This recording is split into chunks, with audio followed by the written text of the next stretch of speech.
The Rough Drafts podcast is sponsored by Unicorn.com, the world's premier esports betting site. Bet on your favorite games like CSGO, Dota 2, and League of Legends, and earn Unicoins through successful bets, or use Unicorn's exclusive Connect program, where you can earn Unicoins just by playing some of your favorite games. Use your earnings to enter Unicorn's raffles for exciting prizes like Logitech peripherals or CSGO skins. So join Chase and Walter and prove who really is the esports gambling expert. Unicorn.com. Log on today.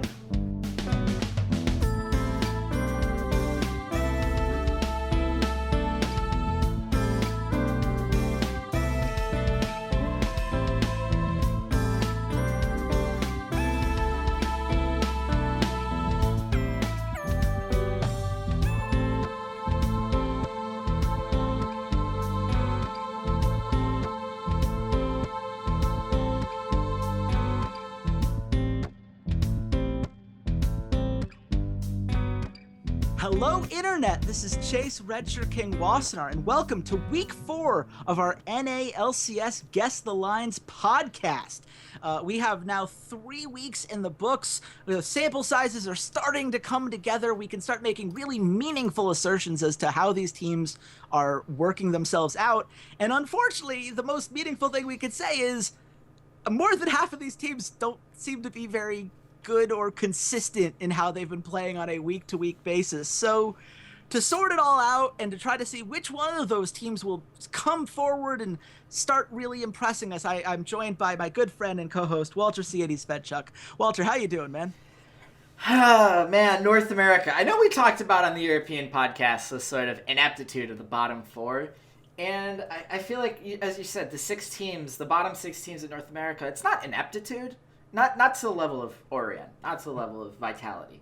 But there is this like general like malaise about like nobody wants to be the 5th seed. Like nobody wants to actually make the playoffs. They just sort of are like, it's only week 3. Like we still got a while to figure it out. You're having quotes coming out from like Stixay with ESPN saying, friendship doesn't win games anymore. And we're like, CLG, that's all you guys are about though is friendship. And then I remember saying the same thing about a certain yellow and black squad led by a very charismatic now streamer many years ago. Friendship doesn't win games, but that's all you're about is friendship. Dignitas, cough, cough, cough. So that just means that Afromu is going to be the next great streamer in like a year and a half. So I don't know. It's weird looking at the bottom 6 because there's some brilliant high points from all these teams. I will say all of these teams have had some pretty brilliant high points at times. And then the rest of it is just a very slow, sluggish, muddy march. So, I don't know. Yeah, no, I think that's totally fair. I mean, if you look at, when we did our preseason predictions, we were lower on FlyQuest than some other people were. But our reasoning was these teams are going to ramp themselves up. And while FlyQuest will do well early, by the time they do, then some of these matchups are going to be a lot closer. And you're seeing a little bit of movement for each of these teams. You do have those moments where you look at them and go, oh, this is a team that can win a series. This is a team that understands how to put games together.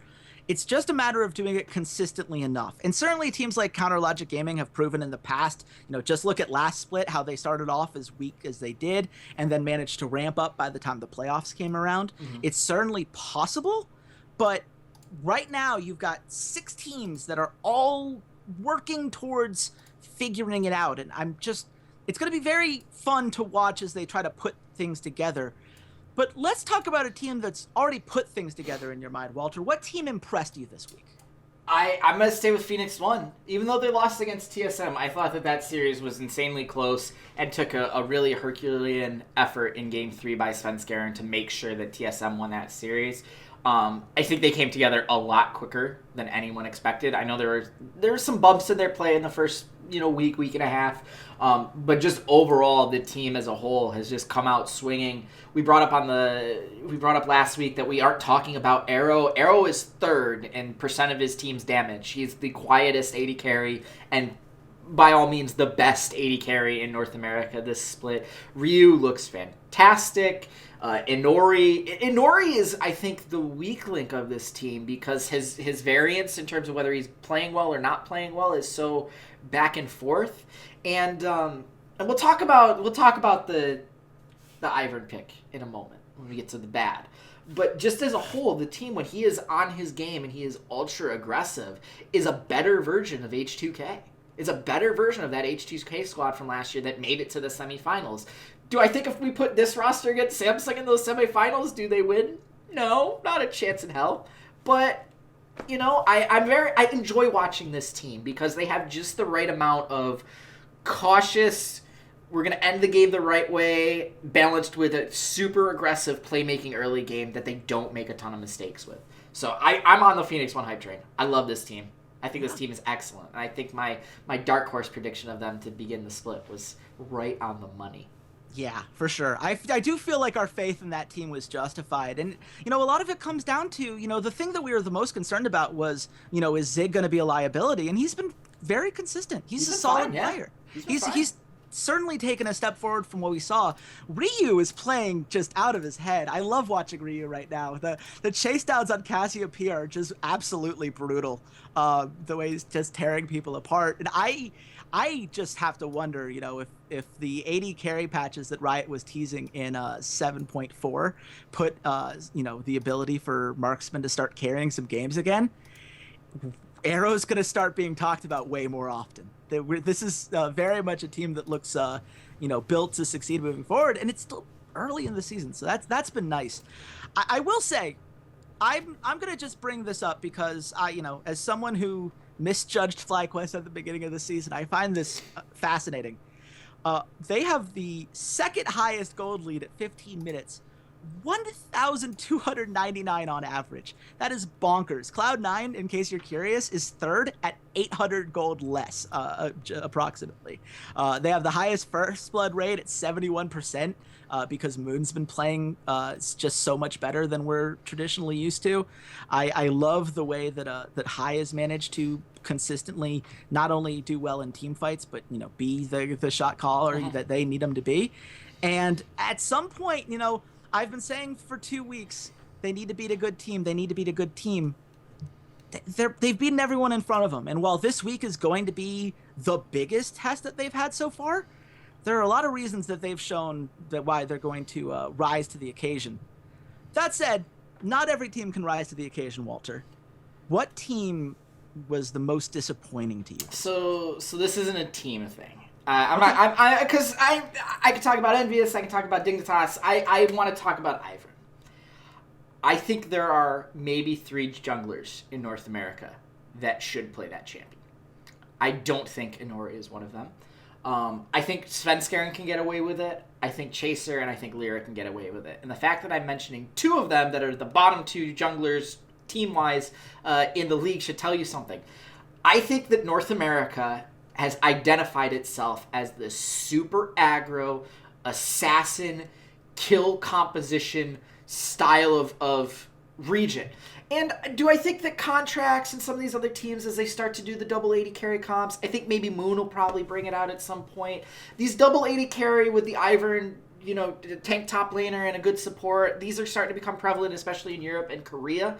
Europe especially is just really running with these compositions. They're really, really strong at it. But none of these young junglers, I don't think they have that in their playstyle. None of them are exceptional Rek'Sai players, exceptional tank style Rek'Sai players. We think of Dardoch, you know, way back before he actually joined Team Liquid. He's playing on Team Liquid Academy, and he had this like beautiful quadra kill in, you know, Summer Challenger Series or whatever on Rek'Sai right before he joined the Team Liquid main roster, and that was still with a mostly damaged, you know, like hybridy bruiser type build. Rek'Sais now are almost purely building tank. You get the occasional weird where they take like Fervor as a mastery. And that playstyle seems more in line with what Ivern's playstyle is. Tank, supporting your team, using your Q in lieu of like the Rek'Sai knockup, you know, trying to move around the map, trying to have objective pressure, etc. Where all the other junglers you're seeing, you know, Kha'Zix, Rengar, Graves, Lee Sin. Those type of junglers are all get in your face, do damage, move out. Maybe Rainover would be good at Ivern, but I don't want to see any of these young NA guys on it. I don't want to see Inori on it. I don't really want to see Dardoch on it. Moon, Acadian, like, stick with what's working. Don't try to experiment too much here. I get it's a strong pick, but at the same time, like, it just doesn't fit you. Yeah, and it's the strength of the pick is something that I go back and forth on. Obviously, Europe has been very good with it. Mm-hmm. Yankos is the only guy I know who plays Ivern like a damage ganking jungler. Xerxes does well. He was still playing kind of if I was to put it in Hearthstone or card game terms, I would say he's a mid-range guy. There's some aggression, but he still knows how to go back. Yankos is just full aggro. He will play full AP Ivern, done. It's great. But the thing about Ivern is that when he's done at his best, he kind of reminds me a lot of when Nunu is played in competitive. Yes! Because he does such a good job of making the enemy jungler useless. Yep. So you better be smart enough to counter the enemy jungler. And when you're young, and guys like Inori and Contracts are putting all of those eggs in the I can out mind game the enemy basket, that just seems like a risk you don't need to take. I agree with you wholeheartedly on this. And I think as a jungler, Nunu, like, you bringing up Nunu is such a perfect point, because Nunu and Ivern can literally go into the enemy jungle and take a camp like that, like a second, and be out. And you can't do that with other champions. You have to actually, like, deal damage, and you have to clear the camp, and, like, so your timing windows, they're not nearly as fine-tuned as something like a Kha'Zix or a Rengar, where you have to be there for an extended period of time. It's getting these tiny little slivers where you're like, okay, I can go in and take his Raptors and then back out. Or I want to go gank top lane, but I can take the second to take his Krugs and then gank top lane. And, like, all these little minute things. I think that's an excellent point. Like, I'm going to steal that point. I'm going to put it on Twitter before this podcast comes out, so it'll be like you stole it from me. So sounds like a plan. Well, I'm gonna steal it. I stole it from Sean O'Connor, who I had a conversation with earlier. Because he inspired the idea at the very least. And I will say, I think our picks were inspired last week, Walter. We went 2-1 in North America. We took FlyQuest over Dignitas plus 115. That was money. Yep. We took Echo Fox plus 115 over Team Liquid. I think that bet could have come through. Liquid tried very hard to hand it to us, but unfortunately it didn't work out for us. And then FlyQuest even over Immortals. We're going to keep riding the FlyQuest value as long as we can. It does put us at $115 a profit for the week. That's $265 overall in North America. So if as long as you're ignoring what's going on in Europe, you're probably doing great. And if you are, at least we're breaking even for you guys. We're doing our best here, and we're going to start our search for more value this week. Cloud9 versus Team Liquid. Walter, did we see enough from Liquid last week to start feeling like they could make a resurgence, or is this... Are you still concerned about how this team comes together? The problem is... Do we need Link for things to turn around? Is that the question? Is Link the missing link? Is that what you're asking me? Yes. No. I think we brought it up at the beginning. There's 6 teams here that all can kind of beat each other any given day, any given time, and it's chaos. We talk about unicorns that love being chaos style, but these 6 teams are literally chaos style, and they beat Echo Fox by the skin of their teeth. That was a chaotic series that had mistakes going back and forth, and it was just some minor capitalization on Liquid's part that got them there. Let's not forget they got 2-0'd by Envious to start the week. Like, no, I haven't seen anything. I've seen these extremely high points where there are these moments of brilliance. I'm thinking of the Lorelo carry game. These moments where I'm like, okay, yeah, like, this could be a good team, but the rest of it is just bogged down. It's like they're mudding in a Jeep. And they, like, pull into the grocery store afterwards, and they want to go get, like, groceries, but they're just covered in mud, and they have to make a decision about, well, do we want to go out in public like this? But there's no toilet paper in the house. So, yeah, they kind of have to go out in public like this. This happens where I'm from in Wayne County, New York. Like, this is actually an occurrence. So, I don't have a bead on, like, any of these 6 teams, because I feel like at one moment they could go, they could have a 2-0 week where they win all 4, 2 sweeps.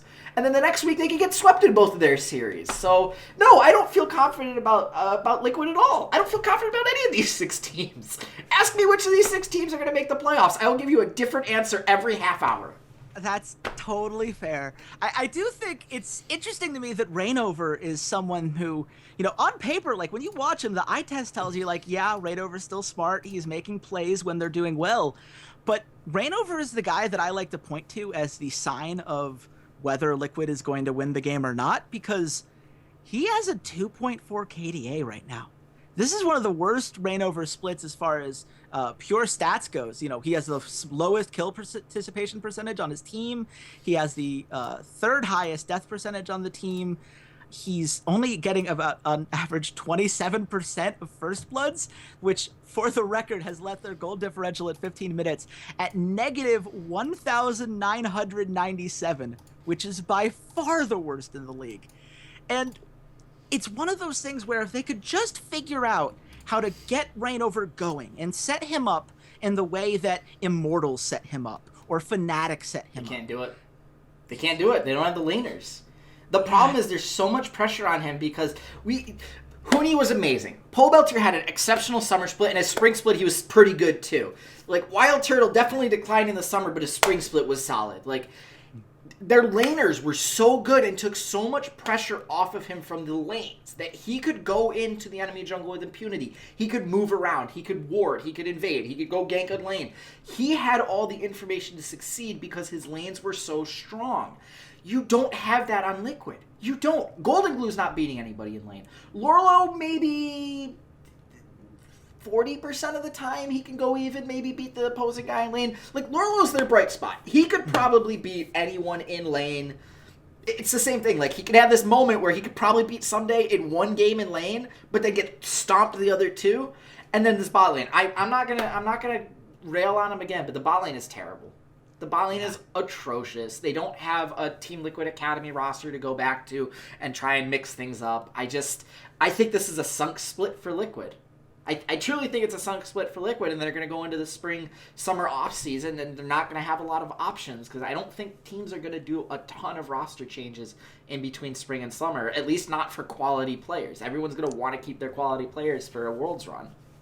Yeah, I mean, we've seen this before when it comes to signing players in between spring and summer. Often they have to rush the scouting process to try to get them as quickly as possible because you don't want to be the one who waits too long and gets stuck with the worst possible option. Maybe the new format for MSI, it is now a longer tournament, so you might imagine changes are going to happen, but I don't know. I think the biggest change is they need to change Matt into Matt from last year, because this is a guy that just looks shaken. And I don't think that Golden Glue is the problem, but if there's any chance that Link is the solution, you have to imagine, every time I go on social media, it's just people calling for Golden Glue's head, which Link hasn't probably played professionally in over a year. Let's not forget this. I understand, but at some point you have to see what you have with him, and I don't know how long you want to wait to make that choice. But they're playing Cloud9, and Impact is going to probably be able to handle Lorlo just fine. So probably. Where do you think the line is here, Walter? I have Cloud9 at minus 700. Okay, you got this one. Boom. I went way too low. I said minus 400. I thought, Liquid got a lot of credit last week from the casinos. Not this week. Cloud9 minus 769 puts Team Liquid at plus 450. I don't have an argument with it. Cloud9 is playing just beautiful ball, and I'm not. I would not want to put money on Team Liquid in any way. I don't want to harp on this. I accept that Cloud9 is the best team in North America. I accept that. I don't understand the incredible hype they're receiving. There's a ton of people, Jensen, undisputed MVP, they're by far the best team. People are talking about how this team would probably be competitive with TSM from last split. Like, I don't see incredible out of this team. I see very good. I'll be honest. All my hate, everything that I said in the offseason, I'll admit, they're a very good team. I don't see incredible. I don't see a season so far that should be discussed with TSM Summer or the Fnatic undefeated run or the original Cloud9 run back in summer of 2013 into spring of 2015. I don't see the comparison. I don't.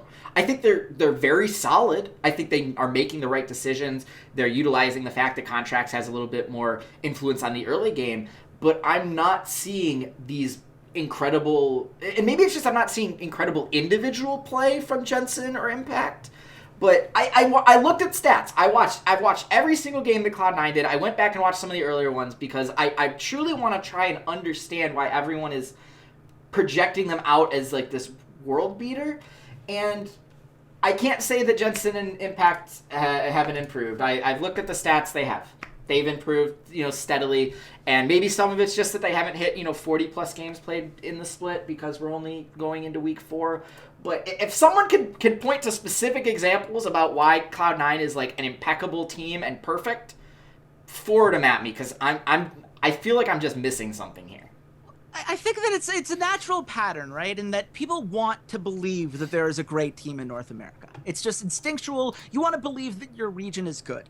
And Cloud9 has beaten up on a lot of teams, but the majority of teams right now are still putting things together. Beating up on teams like this is so different than when TSM was beating up on teams that had the spring split to figure out what was going on and refined things over the summer.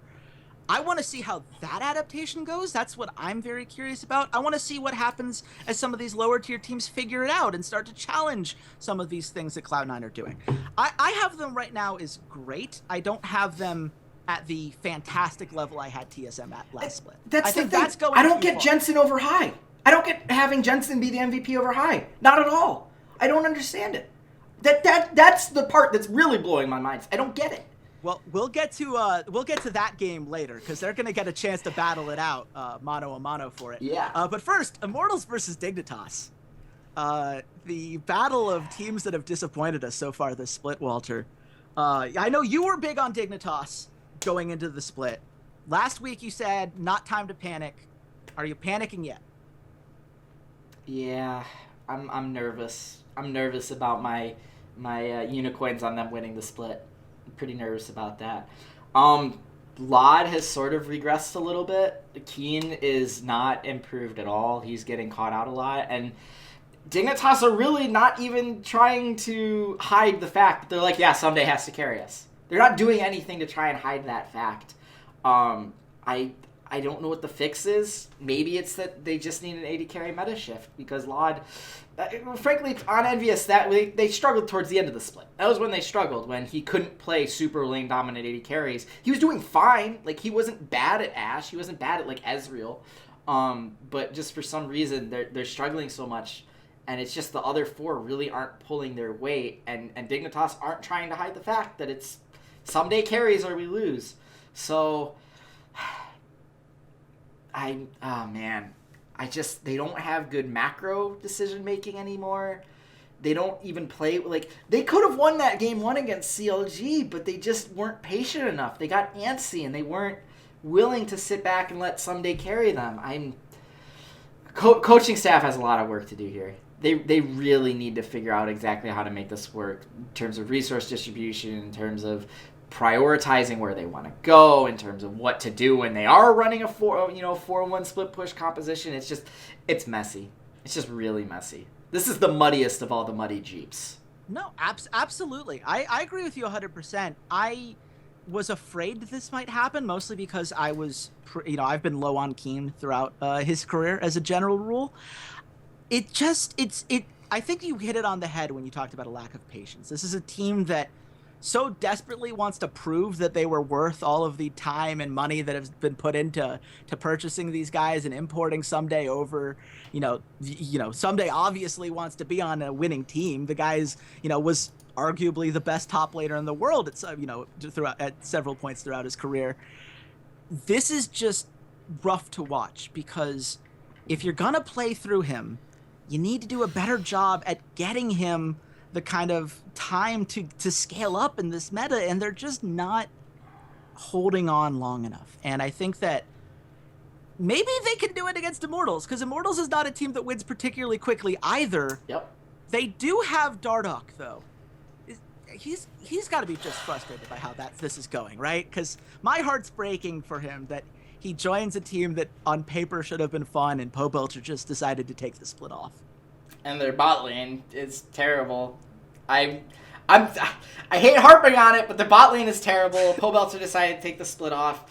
And Dardoch, it just feels like a lot of the time he's like at a place on the map, and he's like, okay, I want to make a play, and then the opposing team exploits his bot lane or his mid laner, and he's like, okay, well, I guess I'm just gonna go steal 2 camps. Like, well, I guess that's what I can do. He is trying so hard, but he's not trying. There are moments where he's trying so hard that he's forcing it, but he's the most intelligent out of all the young junglers. He knows when not to force it.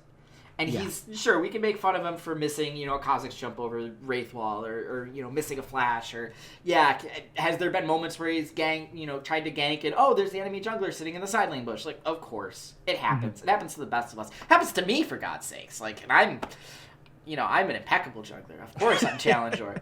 But throughout the rest of it, he has that moment where he's sitting on the map and he's like, well, I could go try and force top, but he's under his tower. It's a Shen. It's a Maokai. We don't really have the damage to take him out.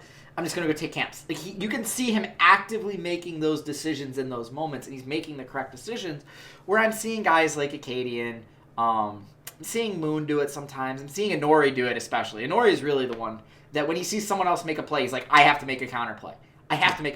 And he's not willing to settle on, I'll get Scuttle Crab and I'll get a camp. I'll get, a camp and get a couple words here.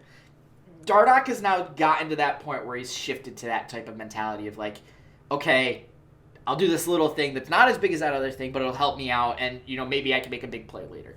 So, which I'm of two minds of that, because as someone who made the I chose to root for Immortals because I love our. Thanks for that. Thanks for that. That was. I should have learned by now that I'm not allowed to have fun when I root for teams. That's just not how these things tend to go. On the one hand, I agree with you that Dardoch is playing very smart. On the other hand, I also feel like he kind of is the only win condition right now. Like, he has to get Flame ahead, or he has to somehow revitalize Pobelter, or at least, stem the bleeding. And, he's making the call that makes him look the smartest, but it's not a call that's going to help the team win. It's the same problem that Reignover has. Yeah. His bot and his mid are not good enough to take the pressure off of him. And there's so many times where Dardoch looks like he wants to go make a play, and there's an opposing support standing there, like, right in his way. Like, oh, hey, here's Dardoch. Here's a ward. Like, it's the same thing with Reignover. Literally, you could swap Reignover and Dardoch to Team Liquid and Immortals, which, man, that'd be a hell of an idea. Go ahead and just swap them. And it'd be the same exact situation. The teams just aren't talented enough. The teams around them just aren't talented enough. And it's really kind of depressing when you look at it. And the funny thing is, you brought up the gold differential. Liquid has the worst. Immortals has the second worst. Mm-hmm. They both are killing it in jungle share in terms of the amount of camps that they are taking. They're both above 51%. They're the only two teams in the league that are above 51%.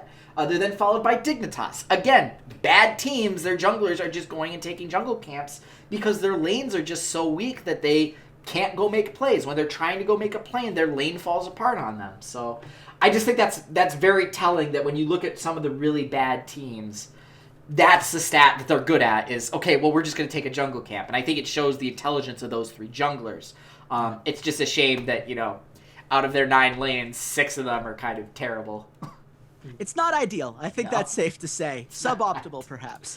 Where does this leave the Immortals Dignitas line, Walter? I have Immortals at minus 135. Okay, I get this one. Damn it.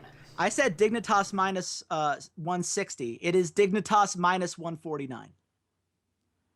And I think all of that comes down to the fact that gamblers like someday more than Flame. And if you're going to bet on something, I bet on someday, I guess, over, whatever you're going to throw at them from Dignitas. I'm not sure I want to, or Immortals, I should say. I'm not sure I want to bet on this. What does that make Immortals? They're like plus 115. I think there's more value elsewhere. And let's move forward to that. I'm sure there is. I'm sure there's more value elsewhere, but I'm just curious. CLG versus Echo Fox is the first game on Saturday. And I'm very interested in this game for two completely polarized opposite reasons. On the one hand, it seems like CLG took a step forward this week. And on the other hand, it seemed like Echo Fox took a huge step back. which of those two forces do you think has the, is there a chance that Echo Fox can turn this around, or is CLG at a place now where they should be able to lock this one up?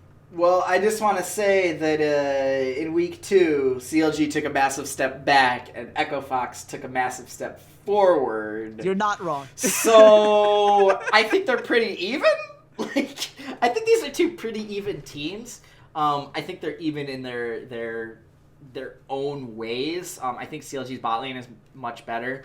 I think the mid lane is in Echo Fox's favor. I think the top lane is kind of a wash, and I think the jungle is kind of a wash. So you have one really dominant lane for each team, and then the other positions are kind of even. It's just going to come down to macro decision making, which in week 2, CLG was like, we have no macro decision making capabilities against two of the best teams in the league, against FlyQuest and Cloud9. I'll be fair about that. And in week 2, Echo Fox was like, we're really good at rotating around the map. We really know how to exploit this. We have a super aggressive rookie of the split jungler that is leading the league in kills, that is buoying our league-leading gold differential at 15 minutes. Like, they're phenomenal in the first 15 minutes of the game. And in week 2, they were showing, yeah, we can now translate that into an end game. Like, it's not all about Froggen just farming the late game and making a play. And then in week 3, those things changed, where Echo Fox was like, we still have this really good early game, but we don't know what to do afterwards. And CLG was like, this is the CLG of old. We know how to close games. So, let's see which one shows up. We have to see which one of the two show up. I'm probably a little more inclined to believe in CLG, just because they have, a year and a half of being a pretty excellent macro team. Zix just knows how to get them prepared. I don't think that Echo Fox can really pull out anything to surprise CLG. And I think Xmithie is smart enough to support his lanes and protect them from Acadian getting first blood. But if Echo Fox gets out to a lead, like, they do have the potential to carry it into a victory, as they showed in week 2. I will say, Echo Fox right now has the second highest first blood rate at 69%. And so much of that has to do with Acadian's desire to just kill all of the things. I admire it. Even if, sometimes he will jump himself into a bad situation. That's going to happen with young guys.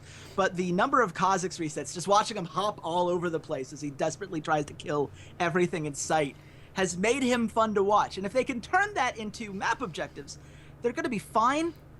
I will say this, Gate and Keith, I saw you do your little, spam laugh underneath the tower that got yourself killed against Liquid. You should be embarrassed by that. That is an embarrassing thing to do. And when you're already under such scrutiny on social media and you're already struggling to really get going on a consistent basis, I mean, what are you doing? Gate and Keith are the new Kiwi Kid and Cutie Pie.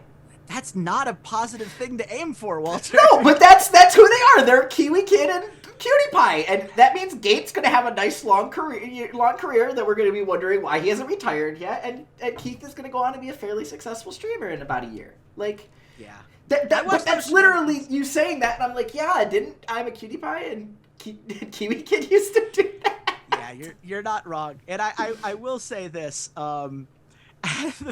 At the very least, it seems like they are they're gonna just Toucan and the Dude is gonna be a great show one day. The memes are gonna be real, and they're gonna play that clip at least 5 times a week. I still think this is one of the better.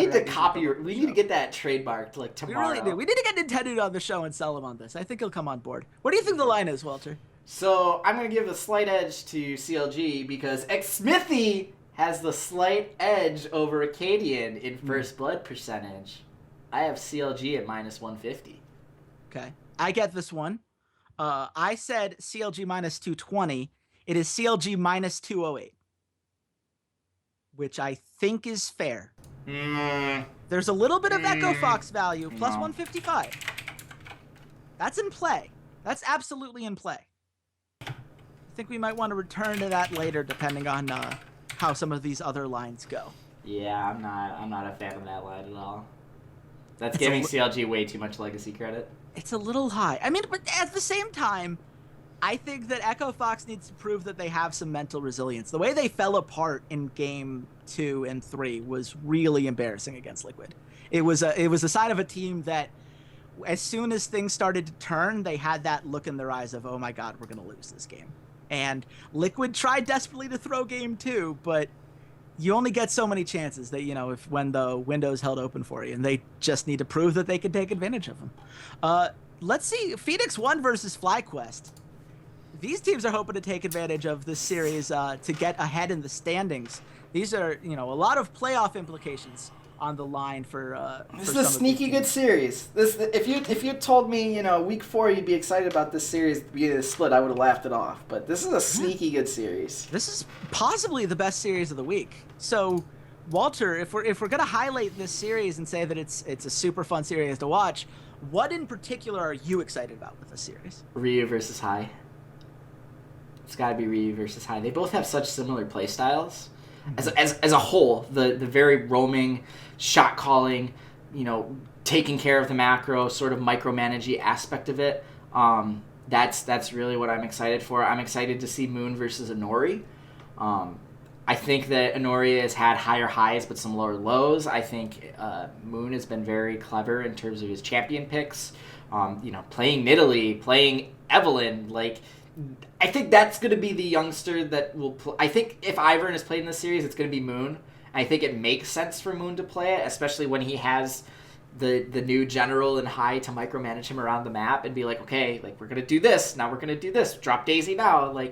So I think it's truly going to be sort of a mid-jungle pairing matchup, and whichever one is able to exert their influence across the map more is going to be the one that's successful. Yeah. It's going to be I don't have much to say about it because it's just going to be fun. This is going to be a very even, fun series, and this is the first real test FlyQuest has. This is the first real test FlyQuest has. Absolutely.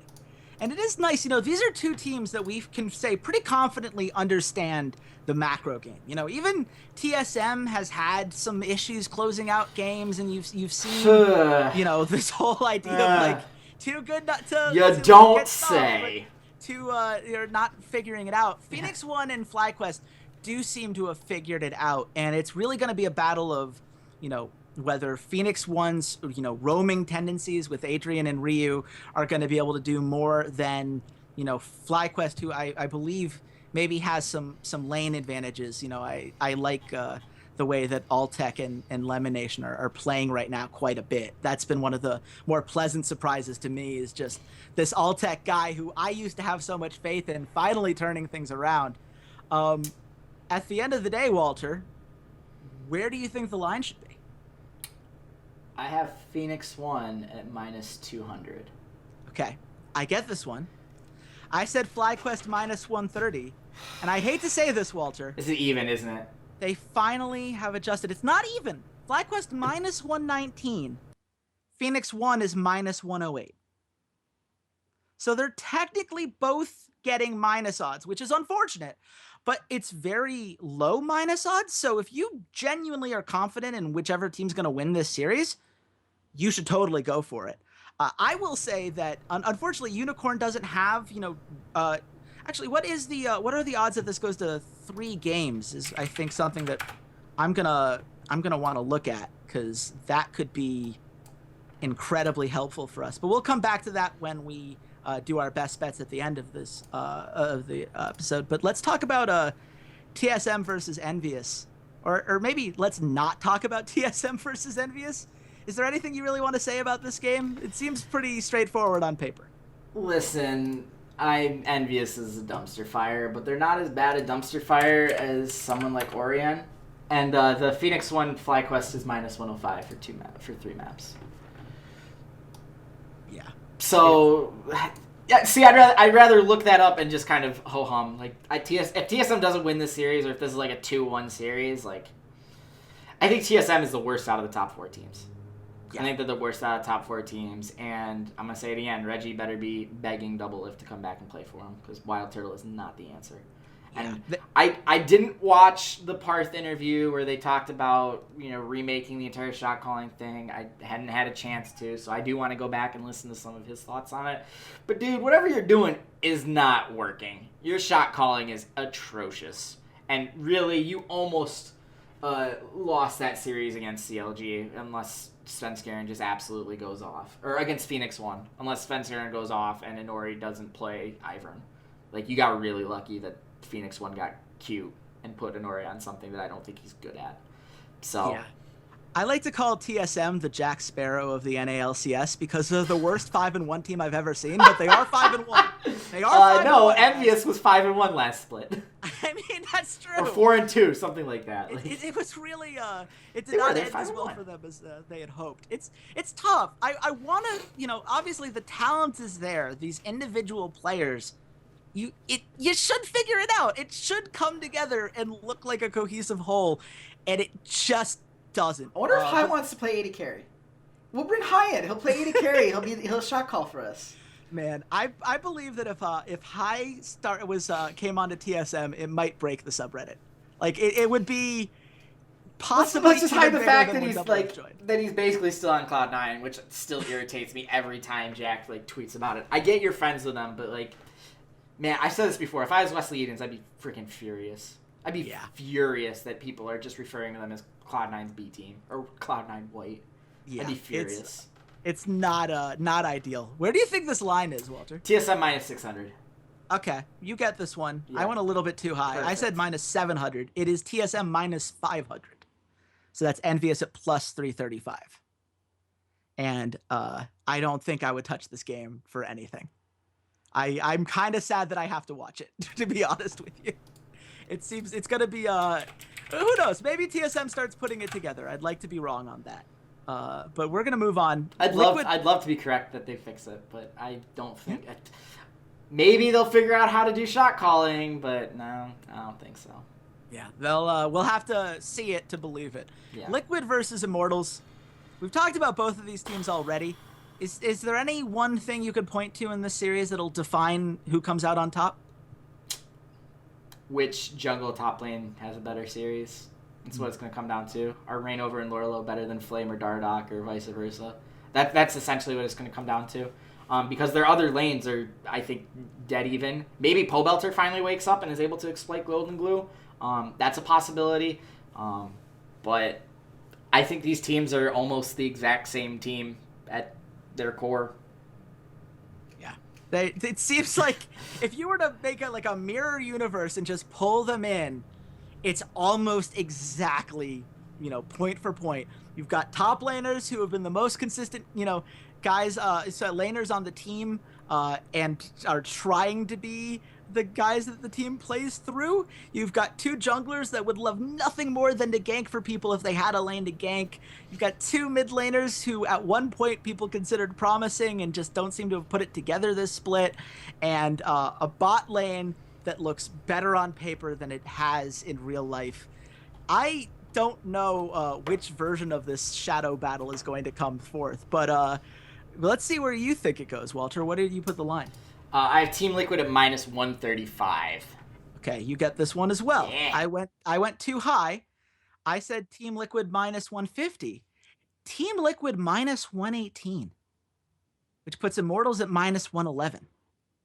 So basically, the casinos are saying, yeah, they're the same team. Maybe Liquid is just a little bit better because at least more of those players have been around in that system for a while. It's weird how, when you have the same play style and the exact same weaknesses, that you're basically the same team. Yeah.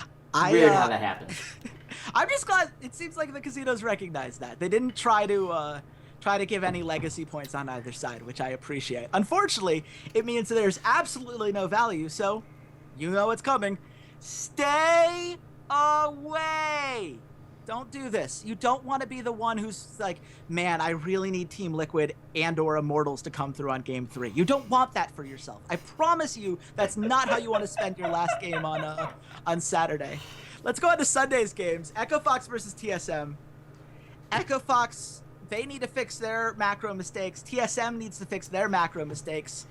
And the battle of weird macro teams, which team do you think has the most promise to pull this off? I think TSM has the best macro. I think they're going to have a more consistent macro. It's that does Svenskeren decide that he wants to have a pulse in the early game? Because he's going to be up against the best early game jungler in North America, an Acadian. And Acadian had this poignant quote to Slingshot, which was basically like, there's no place for passivity in the jungle. Like they're like, a lot of us youngsters are really super aggressive, and if you aren't super aggressive like us, like you don't belong in the jungle. And I think that's really poignant. I think the players that haven't been really aggressive in the first 5-10 minutes of the game, their teams have struggled. And we bring up the Mark Z thing, but TSM, they're winning because they're late game. They're winning because they're one player goes Super Saiyan mode at like 20 minutes, and they win one team fight and they move on. TSM First Blood's not very good. They just aren't trying hard. I think in the early game, they're scared to make a play. They're their early game is really bad. They just as good as Echo Fox's early game is. TSM is the opposite. They're giving up a ton of dragons. They're not asserting themselves on the map. They're not getting a lot of really good vision on the map. And some of that is that Biofrost has to babysit Wild Turtle because he's not capable of right click on his mouse and Q at the same time.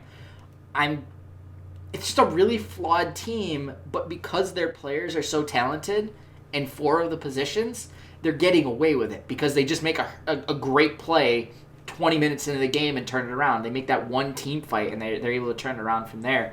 So it depends. If Svenskeren decides he wants to be the Svenskeren of the summer playoffs and Worlds, like this could be a really easy win for TSM. If not, Echo Fox could build up quite a bit of a bank, quite a bit of a lead, and then you're hoping you can maybe outplay Froggen at some point and hope that he's not on something that he can just make a play and end the game.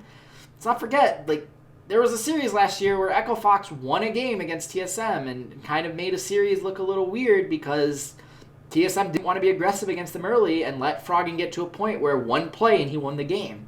So yeah. It's certainly going to be interesting to see if Echo Fox can continue that early game success against a team as talented as TSM. You would like to imagine that they'll be able to adjust to that kind of aggression. They've certainly played against plenty of aggressive junglers like Dardoch in the past. So you would imagine that Acadian shouldn't be throwing them off of their plan. But TSM never shuts the door on anybody. And I find it hard to believe that this is going to be a 2-0, despite the fact that I think that almost across the board, TSM do have the better players. Yes. It's going to be a matter of can that talent put it together. And as you've said, so far, So this would be a great game, Wild Turtle, to prove me wrong. Yeah. Like, this would be a great game for you to just style on Keith. Like, oh, yeah, sure. Like you must have done in scrims a year ago because that was how you were able to keep your job. So if you want to make me shut up about you, like, kill Keith like 10 times in laning phase. That would make me happy. It seems retire him. It seems like if Wild Turtle's going to be the guy that, TSM needs him to be when the playoffs come around, this should be a lane that he wins. If he struggles here, I'm going to be very, very nervous for TSM moving forward. Where do you think the line is? I said TSM minus 400. I also said TSM minus 400, Walter. So we're going to split that one. The actual line is TSM minus 500. Okay. Which puts Echo Fox at plus 335.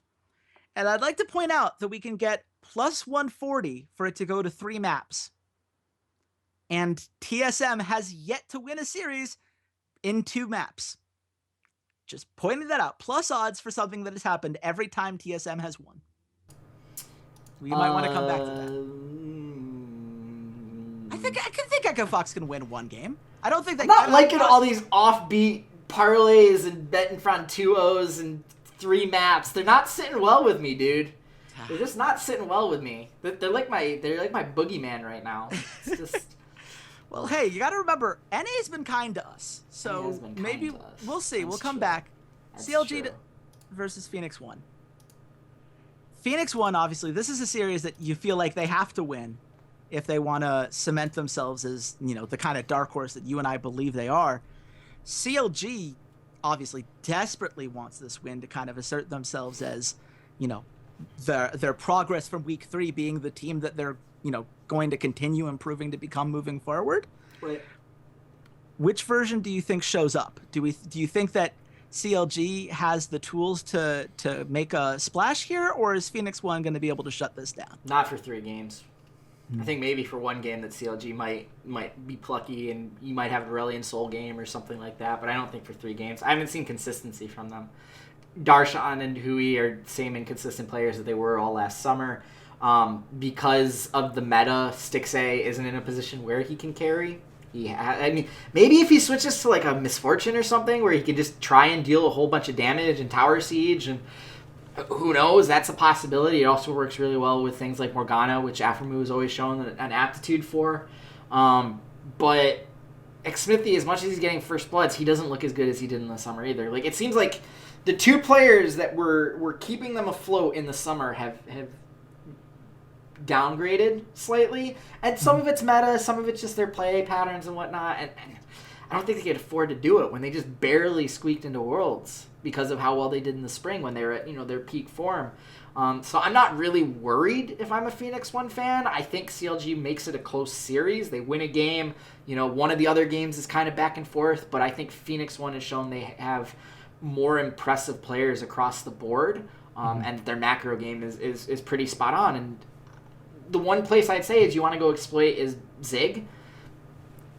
We haven't seen a Darshan carry champion game. We haven't really seen him go to Fiora or Camille or anything like that. It's been pretty much Maokai, Poppy, Nautilus, tanks. So maybe that's how they win that game, is they all right, play Fiora and we're going to camp you and we're going to try and get you 3 kills early on and Zig can do nothing against you, but I'm not overly confident in that strategy. Yeah, I think that if you're a Counter Logic Gaming fan, you have to be looking at this and looking at Malixia and the ownership and saying, we ran back the roster from spring. We struggled for most of the split in the summer. We made enough of a run that we were relevant in the playoffs, and we got enough points to make our way to Worlds. We did not do well there, and we ran it back again. And every time they've run it back now, it's just been slightly worse than the version from before. And certainly, I'm not writing CLG off. Zix is too smart as far as how he tends to create game plans, even if I'm not necessarily a fan of what he's done so far this split. I've been kind of underwhelmed so far, but he certainly has proven that he has the potential to be that guy. Stixay in the right meta, as you said, can be a big help. But when Darshan is getting worse every split, and I do believe he's gotten worse from the version he was last split, and Aphromoo has taken a huge step back, a surprisingly huge step back in my opinion. Yeah. I don't know what part of this is worth, at this point you got to just wonder, what do you do in the summer? Because their refusal to make any move whatsoever, and they were the only team in North America to run all 5 guys back, it seems to be catching up to them. Other teams are getting better and CLG's just staying the same skill. Yep. Where does that put the line, Walter? I have Phoenix1 at -150. Okay. You got that one almost exactly. I said Phoenix1 -180. It is Phoenix1 -149. So, yeah, you get that one. That puts CLG at +115. I gotta be honest, I think Phoenix1 at -149 is probably worthwhile. Because I think that they win that series way more than the 55 to 60% of the time that number would indicate.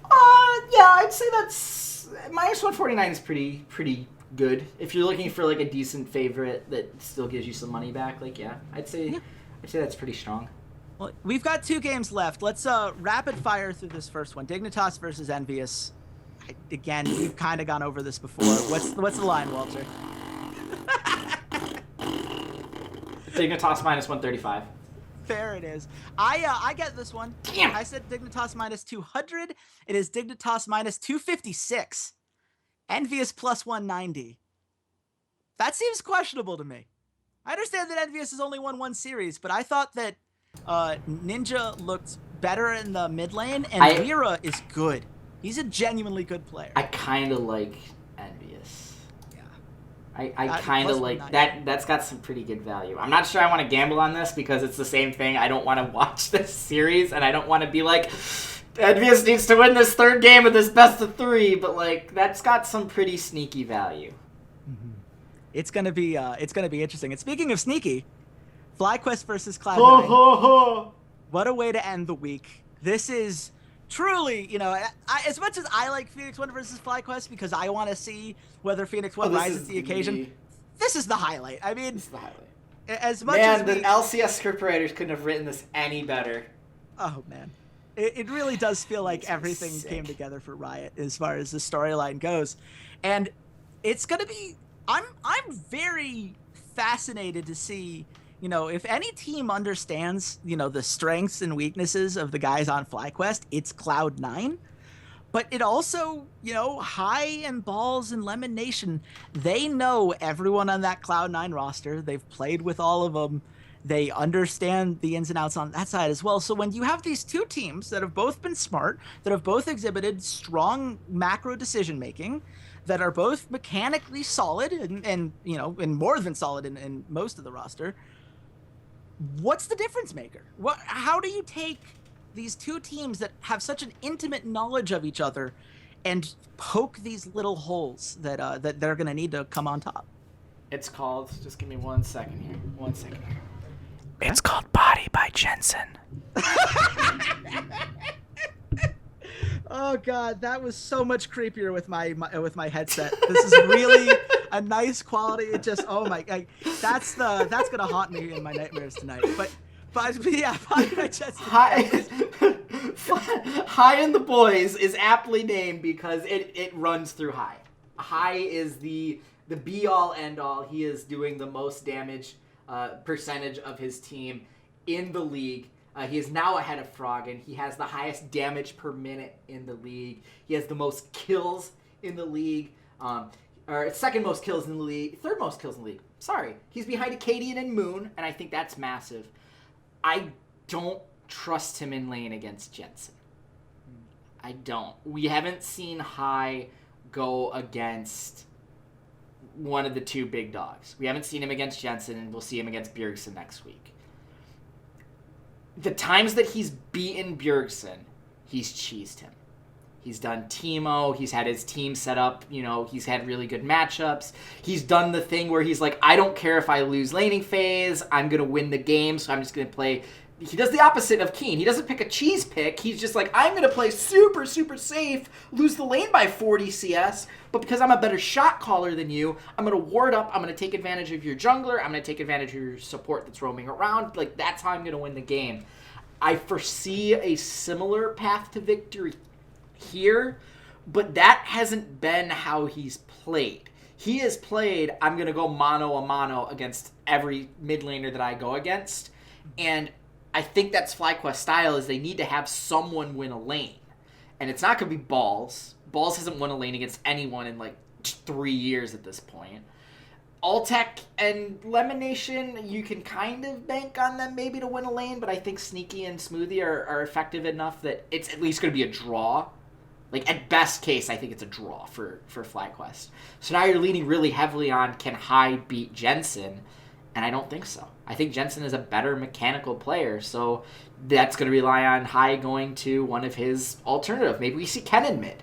Maybe we see Fizz. That was really effective for Cloud9 when they played against TSM. Having Jensen on the Fizz basically negated anything that TSM tried to do on ganks, and they never tried to gank him again. And when you went into the second game of that series, maybe Echo would work.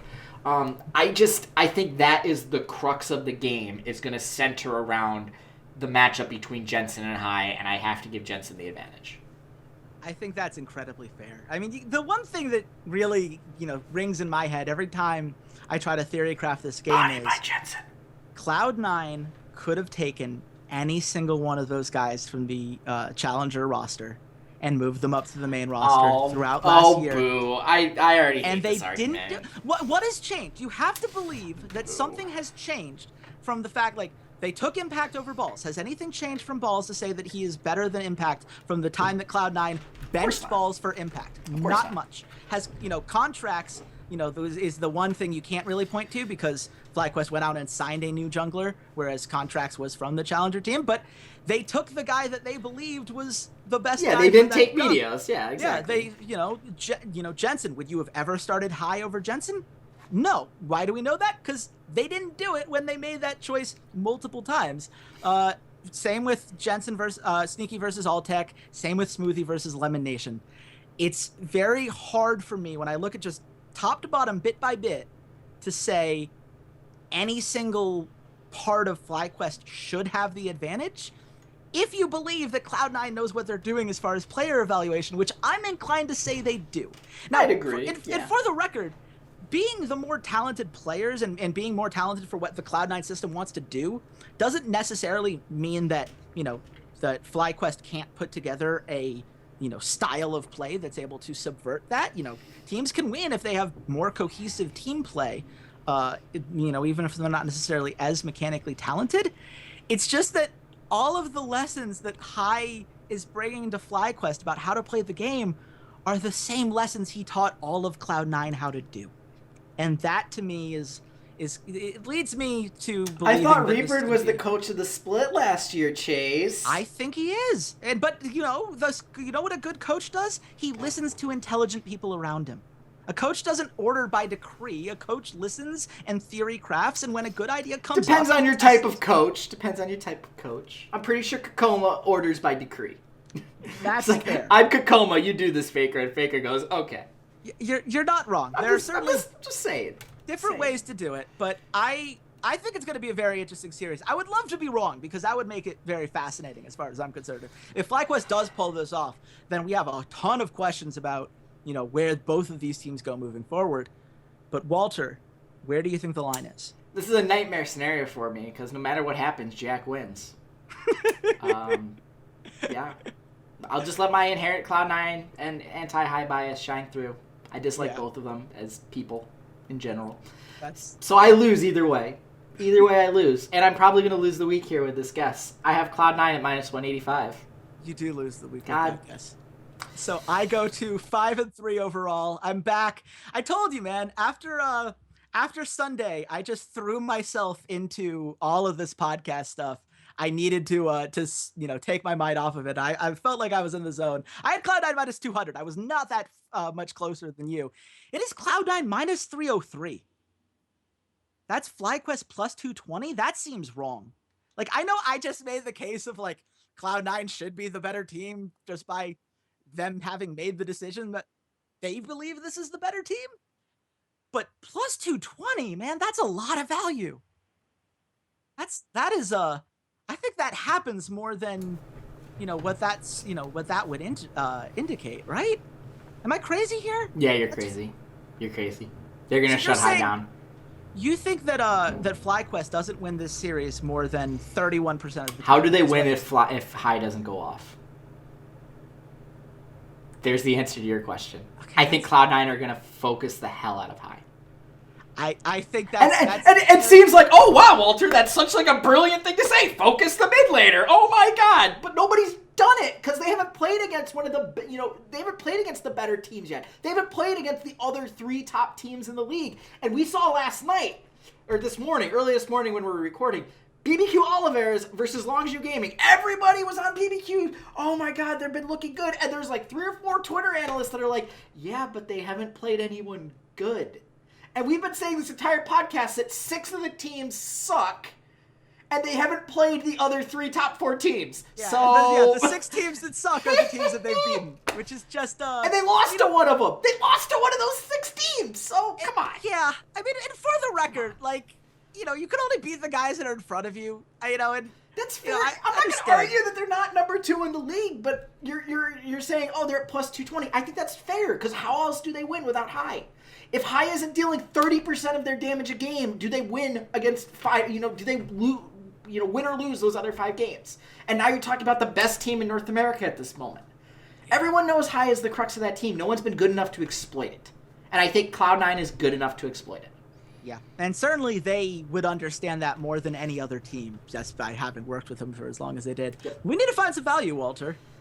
I think I really like the idea of going to 3 maps for TSM versus Echo Fox, just because TSM has yet to win a series cleanly. When we lose this bet, I'm done with that prop too. That's fine. I will take all of the blame for that one. What was that again? It's +140 for over 2.5 maps. It just seems like the way that that every single one of these games has gone for TSM. They never completely shut the door down, and they do tend to get better as the series goes on. Most of the time, they're losing game 1. Yeah. And I think that game 1 Acadian can pull out some crazy thing since they'll be on blue side and use that to their advantage. That's fair. What else do I like? I kind of like Echo Fox plus 155 against CLG. That my eyeball was going to that one too. I can take that one. That seems. I'm okay with that. I'm okay with it. And then the other one I think is absolutely worth taking would be Phoenix1 minus 149 against CLG. Yeah. Because I think that happens way more than the odds indicate. I would say so. And honestly, I would say if you folks gambling at home, Phoenix1 versus FlyQuest and Dignitas versus Immortals, you got good odds on both sides. If you feel strongly one way or another, I'd hop on it. Yeah. I don't know what would possess you to feel strongly about it on either side. I certainly don't feel like I don't have any confidence in making that kind of prediction. But please, by all means, you want to take that challenge, screenshot it, send us a picture. If you're right, we will totally retweet you and give you all the props in the world for being bolder than we are. But we are going to lock those three. And so it is TSM versus Echo Fox plus 140 to get over 2.5 maps. Echo Fox plus 155 over CLG, and then Phoenix1 minus 149 over CLG. We're down on CLG this week. It seems like they go up and down. This would be a down. So let's see how it goes. Hopefully you guys enjoyed this episode.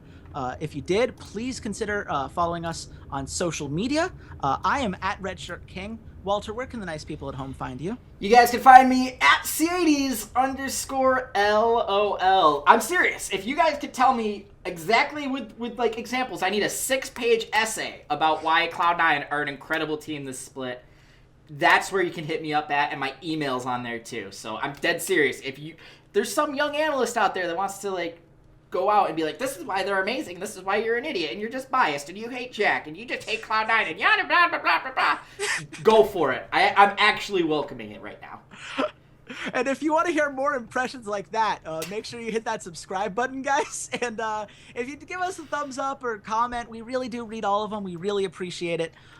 Be sure to come back next week. We'll be looking at the North America and European lines for week 5 and recapping all of this week's action. So until then, bye, Internet. Hey there, Ceades here. Thanks for checking out the podcast. And if you enjoyed today's episode, consider supporting us at www.patreon.com/roughdraftspod. For just $1 a month, you can join your fellow listeners in our patron-only Discord channel and help keep the content coming, or join our VIP club where $1 a show or $8 a month gets you first priority on all patron content like our patron-only Q&As. And check us out on all of our social media, Twitter @RoughDraftsPod, Facebook.com/RoughDraftsPod, SoundCloud.com/esportsroughdrafts, as well as on iTunes and YouTube by just searching for the Rough Drafts Podcast. Thanks for listening, and goodbye, Internet.